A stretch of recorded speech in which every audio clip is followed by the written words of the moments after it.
Anyway, I went back to work and I was absolutely fine, and then I thought I need to move, so I was looking for houses, and my best mate at the time, who's still my best mate, one of my best friends, lived in a house in Nutgrove, and it was just a terrace, 2 up, 2 down house, but we used to go there all the time, and I loved it. And I loved St Helens when I used to come up because the accent was so different and just the way that people talked. And I remember saying to her, if you ever sell this house, will you give me first dibs on it? She said, yeah. Anyway, she did. She met her now husband. She moved into Liverpool and I moved from Liverpool to Nutgrove. And I absolutely loved that house. It was just as soon as I got there, I just felt very at home. And I love St Helens because it reminds me so much of where I grew up in Deeside, but because I don't know anybody and I haven't got that history, I don't have that like weird baggage that sometimes people have. And so, but I've lived in, like I've just said to you, I've lived in St Helens for longer than I've lived anywhere else. I've lived here now for 14 years. So, and then my Bren, my other half, he's from Haydot, the other side of St Helens, and I think his family is still a bit think I'm a snob because I've made him move to the other side of the town. It's true. Oh, he's a bit of a black sheep, our Bren. He lives near to Prescott. I'm like, he lives in St Helens. It's, So where was it in Nutgrove? What street was it in Nutgrove? Nutgrove Avenue. Okay. Yeah. Right. And so, if you can kind of take yourself back to the first kind of experience you had kind of moving in, like the first kind of like notable experience that you had living in St Helens. Yeah. So I can remember when we were buying the house, and as it always is with buying houses, there's things that come and go and happen, and it takes much longer than it thought. And there's 2 experiences that stick in my mind. One not so good, but still made me love this place, and 2, which is just, so the first one was before we'd signed for the house and put the offer in and stuff. I can remember with Bren in my flat and just being, should we just go up and see the house, see if Claire's in? That was my friend who lived in the house. So we just walked to the train station by where I lived, got the train up to Rainhill and walked through Rainhill and ended up at, is it the Black Horse, opposite the Rainhill Hospital. And I can remember ringing Claire, because it was in the days before, well, maybe not before mobile phones, but I know I didn't have one, and ringing her from the phone box there, and she wasn't in for whatever reason, and just being like, should we just go into the pub? And we sat in the pub, and then we just walked around like Rainhill and up past the hospital and up by the Brown Edge and all of that sort of stuff. And it was just absolute. I can't really describe it other than I remember saying to Bren, I know I'm going to be dead happy here. I really love it here. It's really bizarre, isn't it? It's dead like cheesy, but yeah, it just was a dead nice. I think I might have had a pint. It was summer, so it's probably like everywhere was looking lovely. There were probably people walking their dogs in the fields of Rainhill Clinic. It's just a bit too idyllic, really, wasn't it? I can remember driving up into the car park, and bear in mind I'd grown up in like Birkenhead, North Wales, lived in Liverpool, and they all had these, on all the cars were like figures of Simon Templar from the Saint on the back, and I remember thinking, what's all this like association with Simon Templar?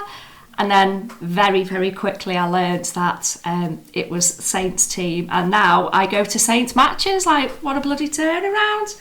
And my kids have been mascots at games and have been on Sky Telly, and I'm like, oh yeah, I know a lot of the Saints players. I mean, I've got a clue. I've got a clue. In that respect then, how different, if you were to talk about the characteristics of where you grew up and kind of round here, obviously you've mentioned about the rugby and you've mentioned the similarities as well.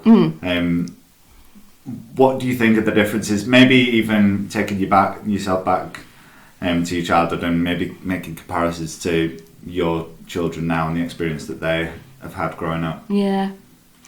So for me, the big thing about here in St Helens is people are it's got a real strong identity. So it's not a big city. It's not a town as big as Wigan. It's not Liverpool. It's very strongly not Liverpool. But I do think people are very proud to say they're from St Helens. And I think for me, So my kids do all kinds of activities, and I know some of that is due to the fact that I was extremely lucky and grew up in a generation where you were able to go to university if you had certain home circumstances, and I got my education for free, which I am extremely fortunate to have had that opportunity, and that has afforded me in my life opportunities to get a decent paid job that I enjoy, a career, not a job, which in turn has afforded my children the opportunity to be able to take part in loads of different activities that I can afford to pay for a little bit more. But they just, you know, they do all kinds. They've got opportunities to do judo, obviously rugby, because they were born in St Helens, it's part of your passport and the certificate of DNA. But they do also, you know, it's stuff like the fact that we've got the park at the top of the road, and they go to the park and it's safe and they see all the mates there and they've got freedom. And during lockdown, we found so many places locally where I was just like, we are so lucky to have all of this on our doorstep. So Eccleston Woods up the road, it's 5 minutes walk from my house. Grange Park Golf Club, I'm like, I think I'm going to have to wage a one-woman campaign to reclaim that land, because that place is absolutely immense. And I can't get in now because the golfers are back. But we stood there one day on the hill and I was like, gosh, you can see where all the farmlands would have connected up at one point. It's you don't realise how rural it is around here, I don't think. It's a safe place. So I never feel particularly worried that my kids are going to get embroiled in stuff that you might associate with some of the bigger cities. And then I'm not oblivious to the fact that it goes on, and I'm not blind to the fact that it's probably happening on my doorstep, but I do feel it's a safe place here for them. I feel like people look out for them here. They feel a part of something and they feel connected to something, and they're like, oh, I can do that. And I think just that in itself raises their aspirations that they can do anything if they want to. Mm-hmm. Does that make sense? Yeah, totally, yeah. And so in that respect then, what do you see as the future holding for your children?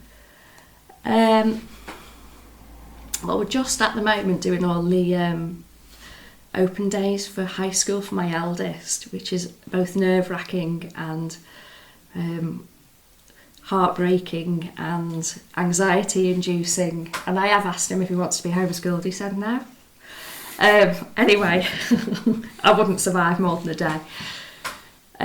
So what the thing I have found as well, though, is that this is another great thing about St Helens, I think, is that the high schools are just, each one has their own kind of bit that's not as great as in the others, but they're all really good schools, and that in itself gives him such brilliant opportunities.